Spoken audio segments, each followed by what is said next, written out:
matérias mais ricas da Bíblia é Jesus no barco dormindo. A gente acha que Jesus está dormindo. Jesus não está dormindo no barco. Jesus está dando uma aula para os discípulos. Ele está dando uma aula. Ele está dando lição para os discípulos. Ah, então, mesmo dormindo, Jesus ensina? Ali é o ensinamento. Ali é o ensinamento. Quando o barco está sacudido pelas ondas, ali é uma sala de aula. Jesus está ensinando.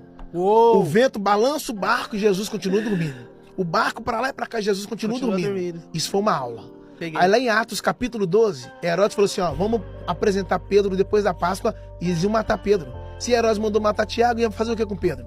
Matar. Só que quando o anjo desceu na cadeia, que foi onde Pedro estava dormindo.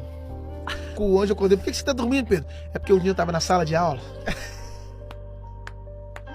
Uau! E o meu professor estava dormindo. O barco quase virando, nós íamos morrer afogados. Quando eu olhei para ele, estava dormindo. Eu aprendi a descansar em meio ao vento. É isso aí. A maior dificuldade que temos hoje não é falar em hebraico, não é aprender teologia, mas é aprender a descansar.